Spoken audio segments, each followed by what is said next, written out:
I would like to kindly ask Mr. Linus Turner, a friend from Brussels, a friend from Brunswick Group, a director of Brunswick Group, and actually I would like also to introduce Hans Lang from Brunswick in Austria.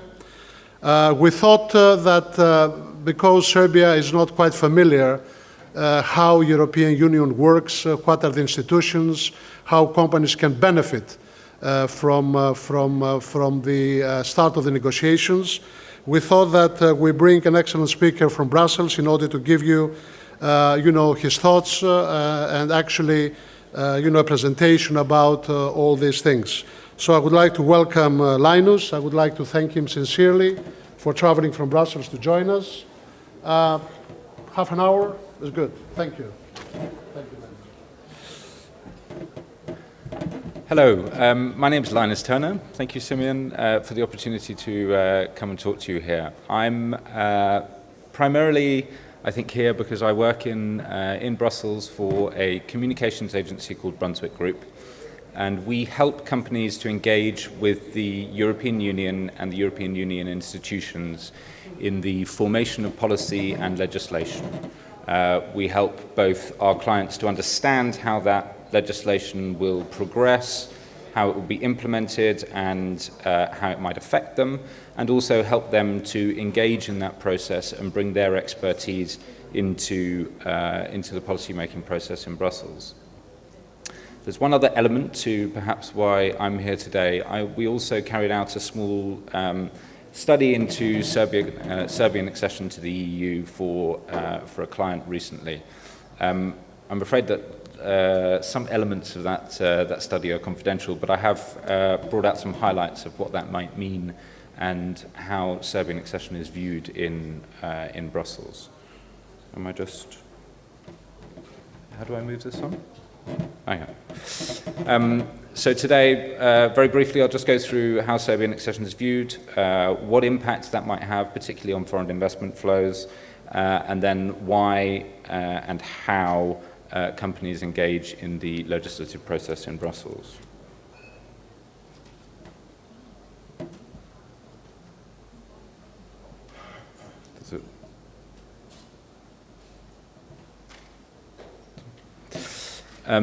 So very briefly, in Brussels, we interviewed a large number of policymakers in the Commission, in the European Parliament, in member states, and in other countries to get their views on Serbian accession. The overall view is that compared to the accession of Croatia to the EU, Serbian accession is likely to be a little bit slower. There are additional complications in terms of application of EU law in a number of areas, particularly agriculture, fundamental rights, financial control, and of course the issue of the status of Kosovo. But there is substantial optimism for Serbian accession, and I think it's seen as a positive process in terms of the way that industry and the industrial sector can. Okay. Yeah. Thank you. And how economic reform can take place. There are a number of potential issues that could slow the process, and particularly in terms of state aid to industry, how that reform will work. And whether there is a potential for political issues to hold up that process. In other words, if the absence of state aid to particular sectors causes a political issue, that will inevitably hold up the accession process. So a few quotes on some of the people that we interviewed in Brussels. It's very clear that Germany has a wary view of Serbian accession. The German election happily is now passed. That should remove any obstacles when it comes to agreeing and negotiating framework at European Union level. There are broad concerns about the Serbian economy. Much of that has been discussed already here over today and yesterday, and many of you will be much better informed about those issues than me. But I think there is optimism about the strategic role that Serbia plays in the region, and there is certainly encouragement from those EU member states that have invested heavily in Serbia, particularly countries like Italy and Austria.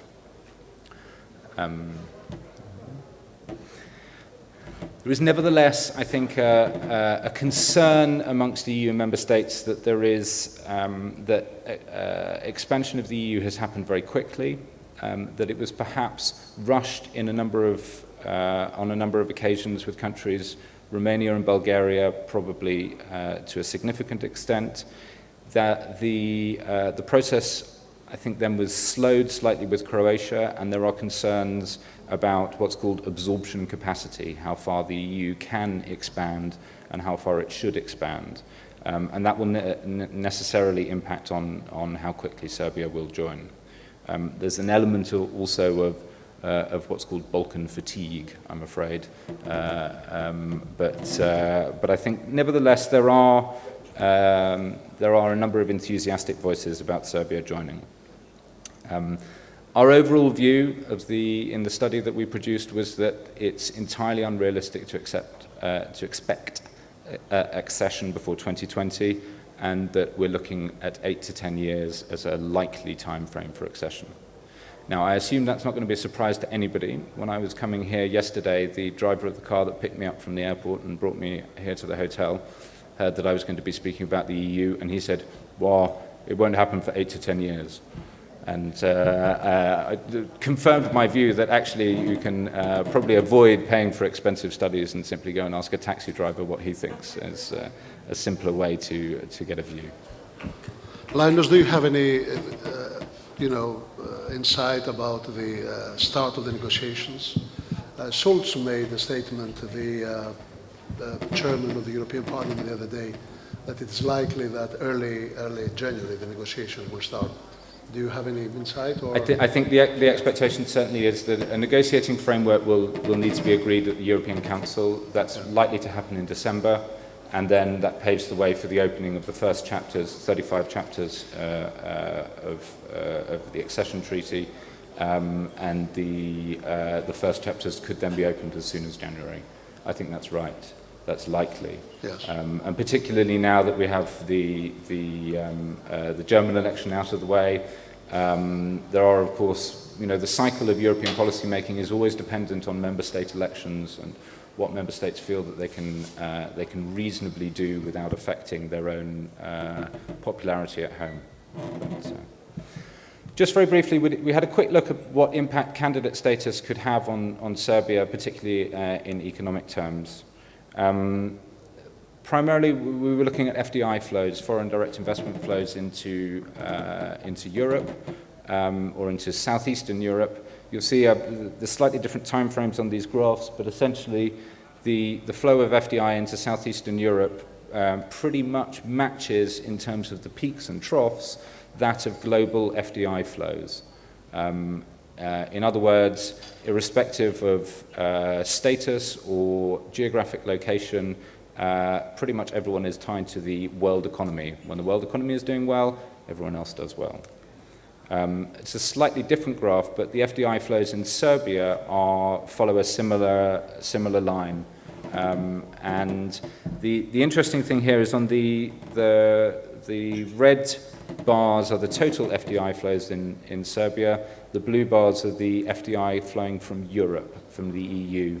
And apart from the peak year of 2006, when FDI was considerably higher, and the two low years, 2010, 2012, you'll see that FDI into Serbia from the EU was around the high 70s, the 80% mark of total FDI in Serbia. So it's fairly clear that the Serbian economy is already very, very closely linked to the EU economy. We then had a brief look at what impact candidate status and then accession will have on those flows. There are a number of academic analyses that show significant uplift in FDI particularly in Eastern European countries when the EU expanded from 15 to 27, or to 25 and then 27 and 28 recently. And if you look at the it's probably quite difficult to see, but the table at the bottom shows the differences in FDI flows to Serbia and Croatia. And apart from a disastrous 2010, which has now picked up a little bit in Croatia, you'll see that the flows increased significantly during the time that Croatia was approaching accession to the EU. I think in Serbia, there's even more potential for investment into industry sectors. Croatia is seen as having an economy dominated by tourism and services, whereas there's much more potential in Serbia if the right reforms and privatizations are put into place for foreign companies to invest. So there is optimism that that could happen in a very positive way. And also, from the point when negotiations start on accession, there will be pre-accession aid and a number of opportunities for infrastructure investment and development. Now, some of that aid will also go on to institutional governance reform, but some of it will flow directly to industry. I think at the moment there's something like 238 million euros of aid coming to Serbia, and that will increase dramatically over the period of accession. So turning to the EU, I just wanted to give you an overview of why companies engage in the EU policy-making process and how they do that and how the structure of policy-making works. Obviously, this is relevant as Serbia gets closer and closer to accession. Many Serbian companies will need to engage. There's absolutely no way that the economy can distance itself from the policy-making process in Brussels. And a lot of the very important decisions about funding, particularly for areas like infrastructure, energy policy, financial services regulation, will all be decided in Brussels. At the moment, I suspect many Serbian companies won't start engaging very directly, but that's something that will have to grow through either lobbying of the government here and that moving on into Brussels level, or through trade bodies and national associations. So there are four main reasons I will go through, but the best summary of why bother with lobbying was from a British government minister who said, "If I enact a piece of legislation that negatively affects your business and I didn't know about it, that's not my fault, it's yours." In other words, if you don't tell me that something that I'm going to do is going to hurt your business, that's your fault. And that is very much the approach I think that is taken in Brussels. It's worth remembering that the capacity of the EU policy-making process is limited. Although many people talk about a bloated bureaucracy in the European Commission, and particularly in my country, in the UK, we have a very negative view of the Commission and how it operates. The resources of the Commission are actually very small. The teams that are working on specific policy issues are probably no more than 10 or 15 people for one piece of legislation. Some areas they will be bigger. There is a contrast at the moment with the EU negotiating a free trade agreement with the US called the TTIP, the Transatlantic Trade and Investment Partnership. The difference between the size of the teams that come from the US and come from the EU is huge. You have hundreds of people on the US side, and you have these small teams of people on the EU side. They feel very overwhelmed. But that is typical across the EU policy-making process. And these people are not necessarily experts. They will be civil servants and they will be experts in working on legislative procedure, but they will not necessarily be industry experts, and they won't necessarily have an in-depth understanding of every company in the sector that they are working on legislation on. So they rely on information coming to them from lobbyists like myself or corporate advisors, corporate stakeholders, trade associations, NGOs, and others. So it's very important that companies particularly, but all organizations, and indeed governments, engage in that process in a positive way. So one of the primary reasons for lobbying anywhere, but particularly in Brussels, is about what I would call defensive lobbying. And there are a number of examples of that at the moment, particularly when it comes to, say, financial services regulation. A huge amount of work is being done in Brussels in terms of capital requirements, the banking union, the Basel requirements. All of that affects substantially how financial institutions, from high street banks to pension funds, can operate. And they need to engage in that process to ensure that they can defend their operating model and make sure that their business can continue to survive and thrive. Other examples, I've worked significantly on data protection regulation, which is going through the Parliament, the Parliament and the European Council at the moment. And again, that will significantly affect the internet economy and how companies like Google, Amazon, Yahoo, Facebook can process data. And it filters down way further than the big internet companies because it essentially affects the way every single company will hold and give their customers access to their data. The second reason is to ensure fair competition. The European Commission has an executive mandate to ensure competition in Europe, and the Directorate, DG Competition, intervenes proactively in markets as well as approving or not approving, as the case may be, mergers and acquisitions. Some of the big examples that everyone will have heard of is the Commission's fight with Microsoft, where there was substantial lobbying from other players in that sector, Google, but all the others.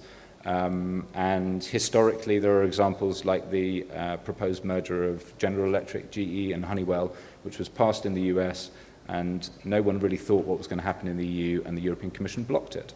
And I think that woke up a lot of American companies to the power that the European Commission has. Then there is a broader piece of work around what I would call corporate reputation management. You'll see the icon on the slide there of Nord Stream. Nord Stream is a gas pipeline that has now been completed. It runs through the Baltic Sea between Russia near St. Petersburg to Germany, which is a project that I've worked with for a long time. There was no direct implication in terms of European legislation that affected Nord Stream. I mean, there were many pieces of legislation existing in terms of environmental impact assessments and the way that they need to operate and so on. But there was nothing on the agenda that affected Nord Stream when I was working with them. But there was a huge reputational issue in Brussels. Poland and the Baltic states were very set against the project and used the European Union, particularly the European Parliament, to try to generate opposition to the project.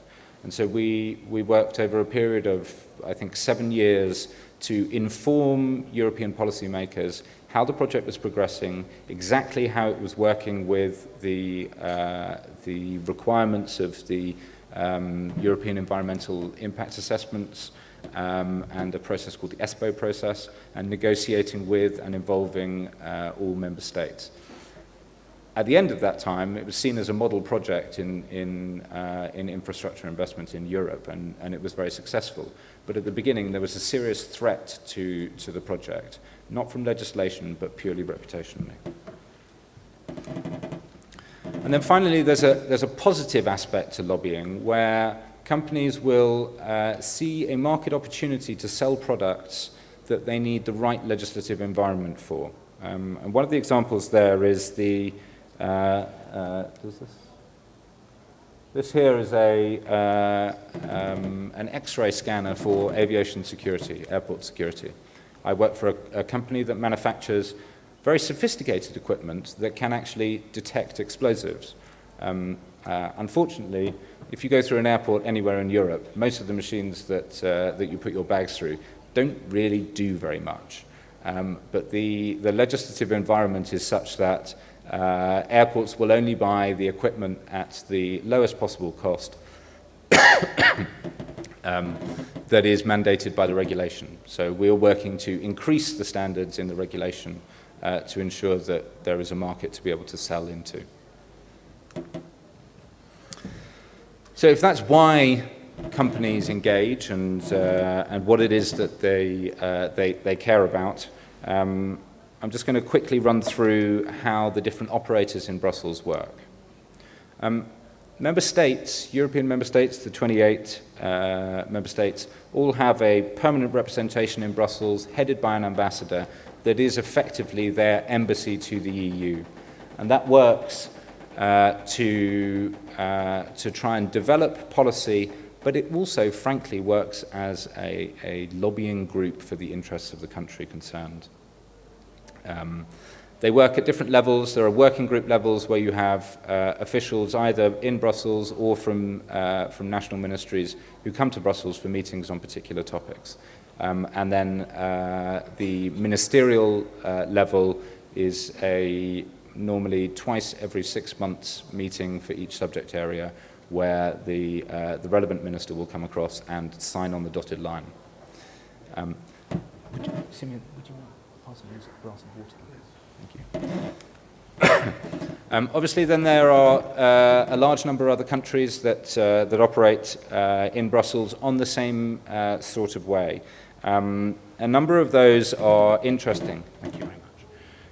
Interesting, particularly for the way that they engage. And one that might be relevant to Serbia is, of course, the countries such as Norway, which implement all legislation effectively at EU level through their membership of the European Free Trade Area, but don't have an actual direct say in the legislative process through the European Parliament or the European Council. I saw before the EU presidency, and as you know, as of June 1st, it was Greece which has the EU presidency, and then it is immediately after Italy, which I think is a very good sign for Serbia because both countries, I mean Italy and Greece, are supporting extremely the accession of Serbia to the European Union, so maybe they are going to bring in front the agenda for Serbia and the European Union. I think there is as Symeon said, there's a rotating presidency for the European Union or for the Council. Each 6 months, a different member state takes over the presidency, and they effectively chair all of the working group meetings at Council level and to a certain extent set the agenda and try to bring compromises to the table. That works. The current presidency is Lithuania, obviously a very small member state with limited resources and experience in chairing a large group of international stakeholders. You find when Germany or France or the UK takes over the presidency, they throw a lot of resources at that and have a very specific agenda of the policy areas that they want to advance. I think, Symeon, you're right. When Greece and Italy have the presidency, I suspect they will give a priority to Serbia. The largest international companies have significant representations of their own in Brussels. They range from a one person working alone to some companies will have an office of maybe 20, 25, 30 people if they have significant legislation that they're working on at the time. Microsoft is probably the largest office, I think, in Brussels right now. I'll come back to how companies engage. Trade associations are increasingly important in Brussels. I mentioned before that the European Commission has a limited capacity to do work itself. MEPs similarly have 2 or 3 assistants working for them. They will have a number of policy areas that they need to cover. They will not necessarily be specialists in those areas. And it is very difficult for them to be able to meet with every single company that might be interested in a particular issue. So there is a reliance on trade associations to pull together either national or sector or cross-cutting industry views on particular issues and to represent a broad part of industry. That is important, and I think for Serbia it will be important to get representation in Brussels for Serbian industry as a whole in the coming years. And then finally, there are a number of public affairs consultancies, lobbying groups, law firms who act as both a policy enabler in terms of putting together policy discussions on particular issues, and also as an information resource for a huge number of clients in different sectors.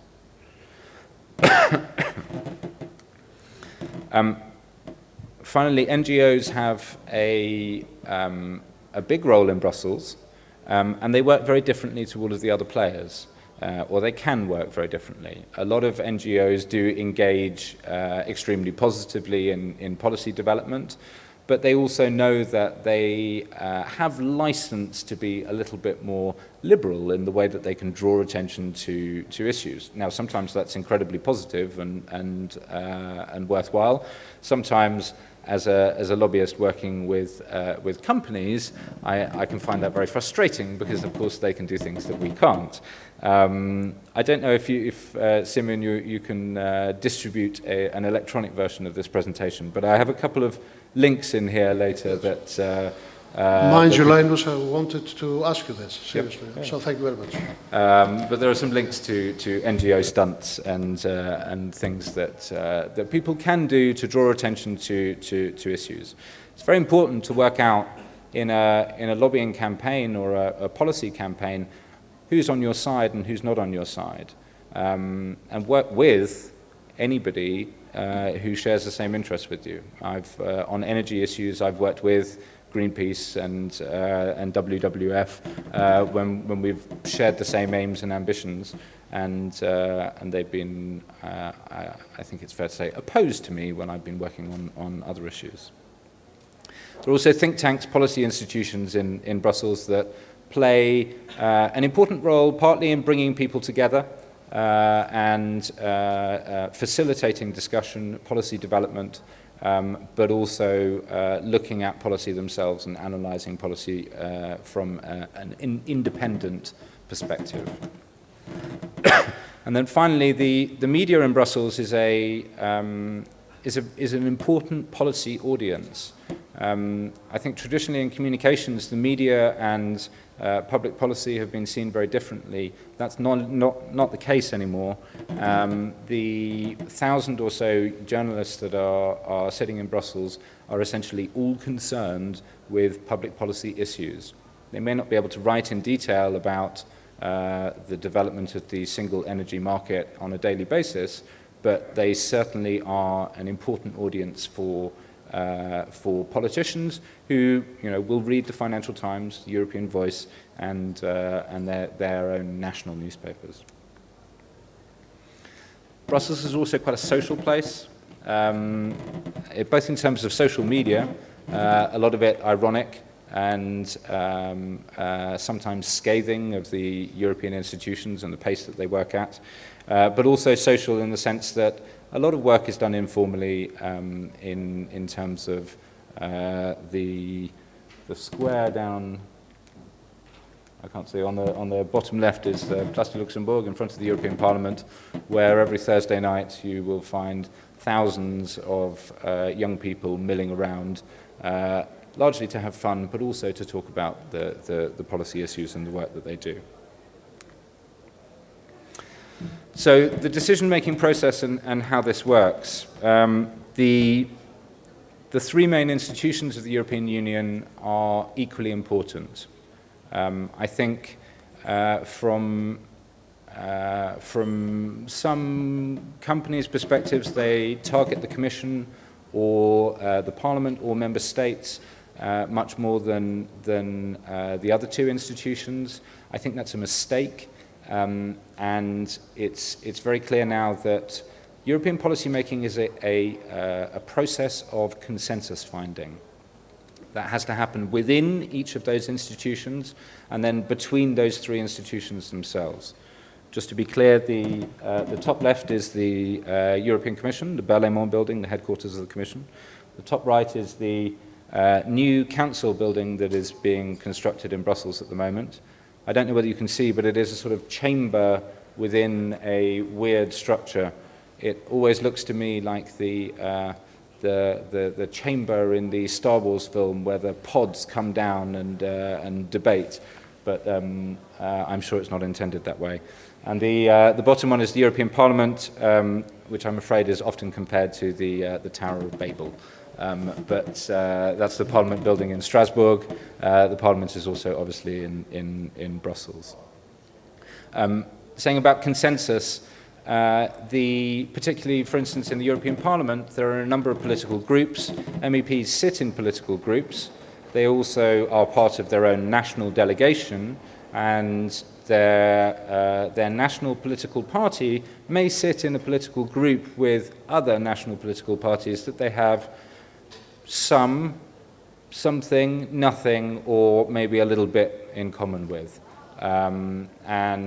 That creates a slightly strange situation where you will have a centre-right grouping that may really not be agreed at all on a particular issue, same on the centre-left, and then other parties on or political groups on the edges.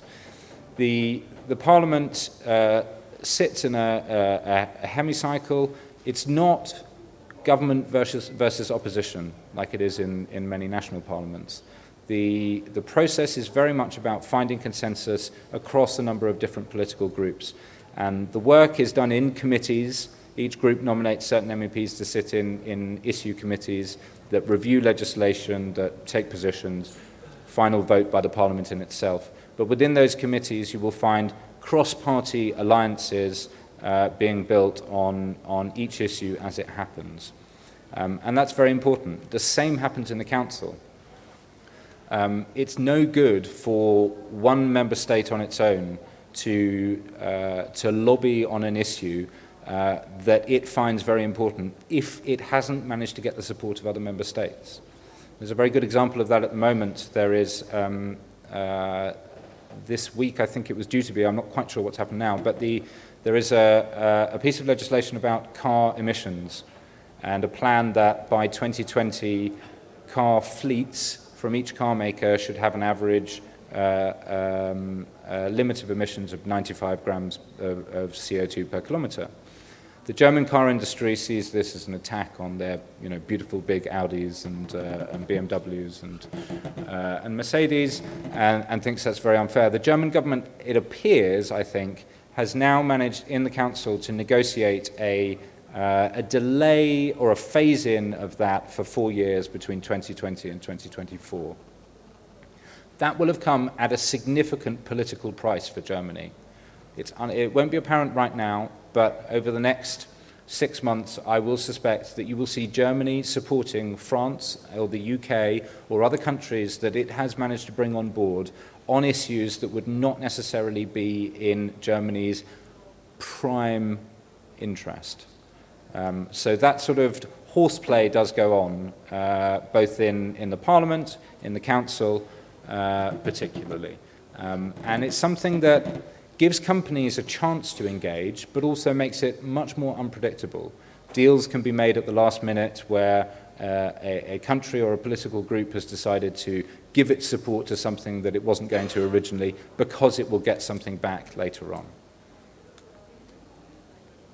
One of the questions that is often asked about Europe is, who's the boss? I think it was Henry Kissinger who said, if I want to phone Europe, who do I phone? Who do I pick up the phone to? There are perhaps a number of candidates. On the left you have José Manuel Barroso. He's the President of the European Commission. He will be standing down, it looks like. Next year there will be a new commission coming in about October 2014, The new commissioners and the new president have yet to be nominated. In the middle, you have Herman van Rompuy. He is a former Belgian Prime Minister, and he is president of the European Council. He chairs the heads of state meetings at the European Council level.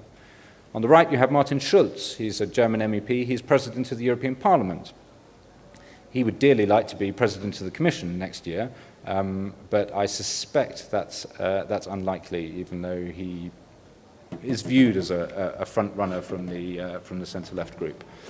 There are probably other, there might be a good argument for saying the president of the ECB, Mario Draghi, is one of the most important people in Brussels at the moment. I think my view is that that's the boss. She pays the bills.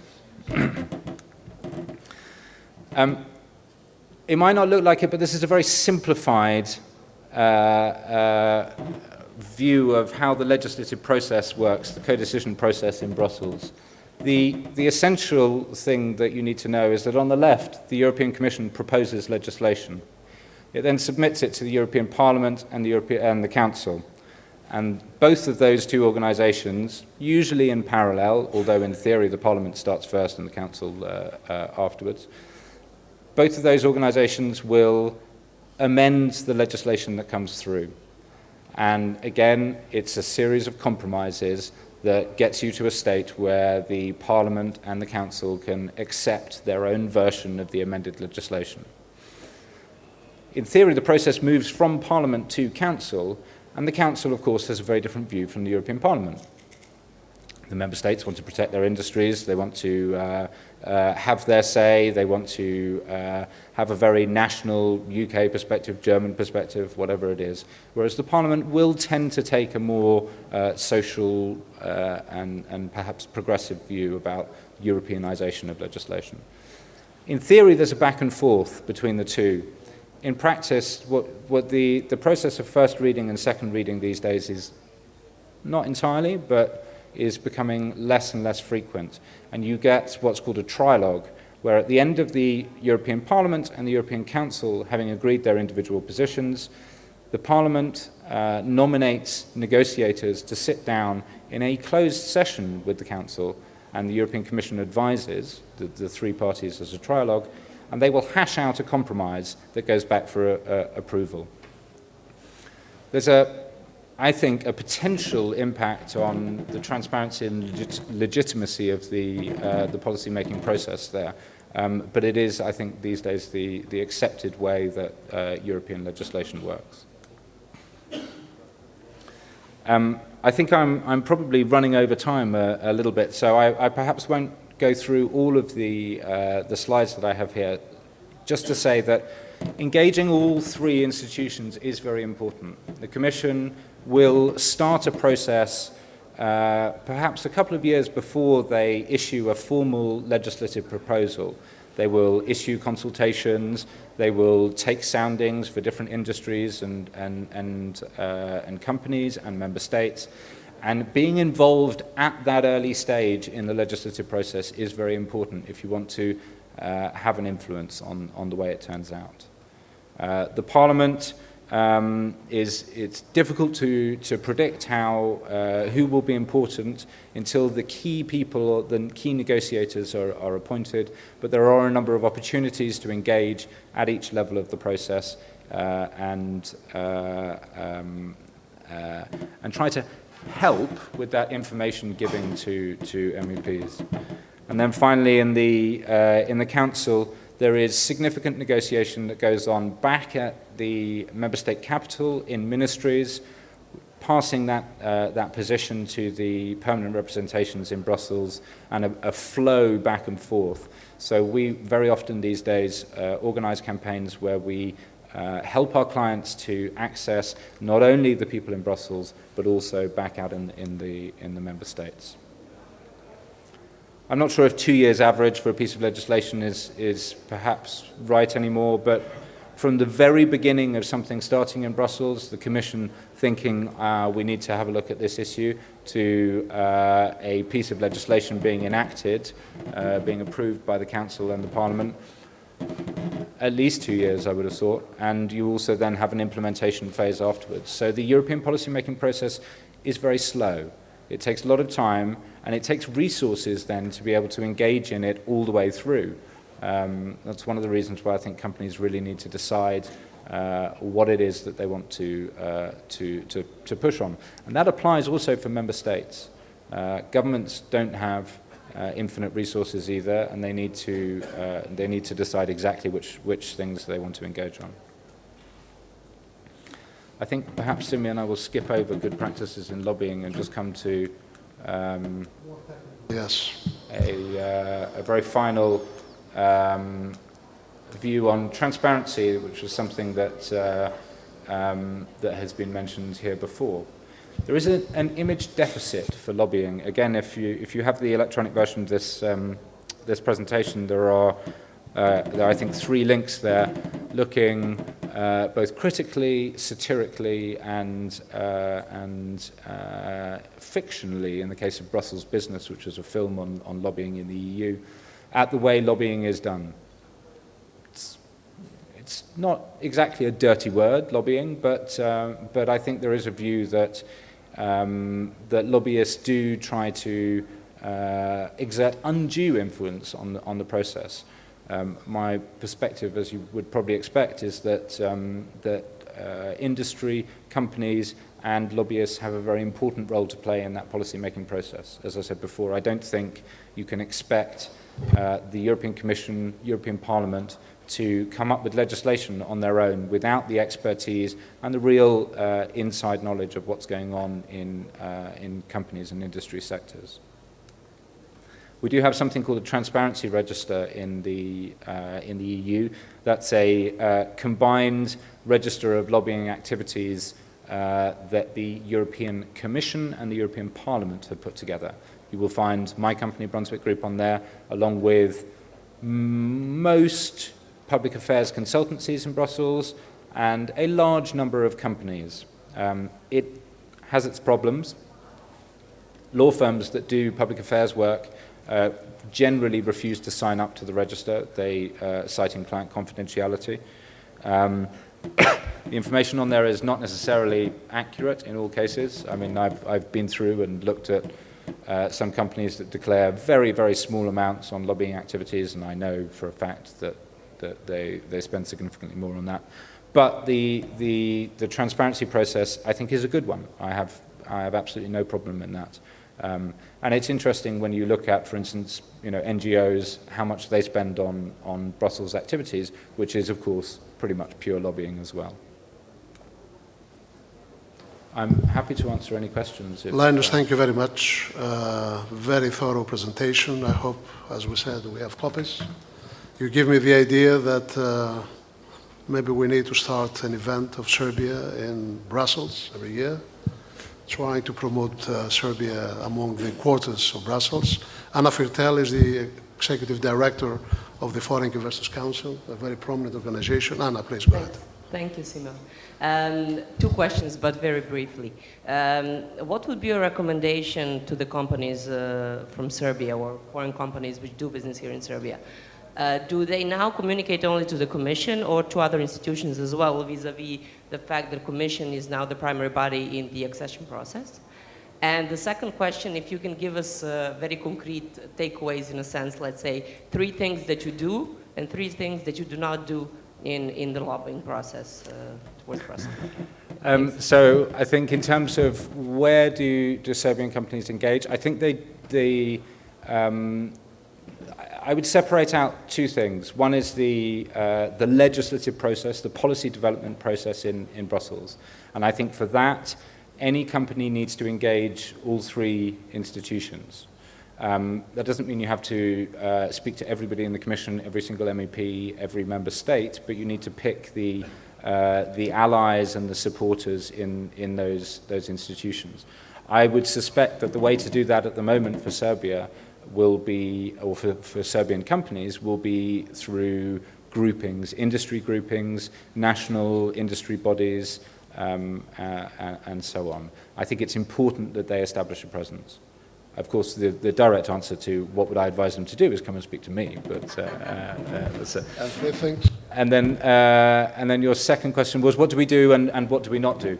What we do, I think primarily there are two things that we do. We act as a conduit for information between the policy-making process and our clients. Now that means, on the one hand, we filter all of the information that comes from the institutions, other stakeholders, and we analyze that and pass that back to our clients. So that's information on the legislative process, what's happening at committee hearings, but also the general feel and direction of policy change. And on the other hand, we help our clients to engage with that policy-making process. Now, sometimes that will be really just provision of information, getting the right people to speak at hearings, or events outside of the three institutions. It could be raising profile in think tanks, letting them define their position on serious policy issues, and to communicate then with that policy world. So it's a two-way flow of information. What do we not do? Anything corrupt. It's a transparent business in Brussels. Brussels, along with, I think, London and Washington, D.C., both have, or all those three have a mature understanding of how engagement in the policy-making process can work. And it is transparent. There are understood ways of working that once you're engaged in that process and you play by the rules, you can have an influence on the process that is dependent on the strength of your messages and the evidence and the facts that you can bring to the table. And most often that's what we help our clients to do, to find where the evidence is to say, this piece of legislation will not work for the aims that you, the policymakers, have, or you can do it better this way, or this piece of legislation will work exactly as you want it to do, and you need to strengthen it in that way. But you need the evidence for that, and we help our clients to do that. For those who are not familiar with Brunswick, it is a leading communication company in the world. They have 22 offices all over the major cities of the world, and they actually act as one office. Linus is based in Brussels, and Hans is based in Vienna. Any other question? Yes, sir.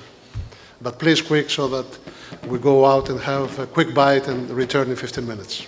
Yes, well, first of all, thank you a lot for your presentation. I'm Duško Krasmarić from the Embassy of the Netherlands, and I think that your presentation was very, very important today, especially for Serbian circumstances, because, first of all, Serbian institutions do not understand very well what benefits they can have from lobbying, because as you just said, lobbying is practically you deliver information, you deliver technical expertise. And if you look at it from a social point of view, social cost point of view for the state and the society in total, it's cheaper that industry produces information and transfers it to the government. But Serbian institutions are still very, very closed. And this has to be worked on. Also, what is the other problem is the problem on supply, because demand comes from the institutions. Supply of information comes from the companies. And the companies in Serbia, with very few exemptions like Foreign Investment Council and AmCham, practically you don't have industrial lobbying. The culture of lobbying in Serbia is not developed, and companies do not recognize this great opportunity here. If you just look 5-6 years ago, how well Croatian industry was organized when they were lobbying for the sugar quotas, and how well great result they had by pulling some buttons in the Brussels from the local and also engaging their local communities in Croatia, they had amazing result. But in Serbia, as far as we see, industry is not engaged. Industry does not understand, and I have opportunity to talk with a lot of companies and with a lot of people, and when you come to lobbying, everybody is afraid. The third that I think it's important to actually move this process a little bit on is to adopt a law on lobbying, which is planned by Serbian strategy for corruption fighting, and they're basically Serbian Lobbying Association is trying to push this law for the last 3-4 years, and it doesn't go really well. But this law should actually open this process, make it more transparent, involve more players, and ultimately make institutions more friendly towards it. So from this perspective, thanks a lot, and I think that this was a very, very good example and also very good motivation for the companies to understand that they can use lobbying and that they can engage more in this process. Thank you very much for your comments. Any final question? Linus, thank you very much. Let us express our gratitude for traveling to Brussels. Thank you.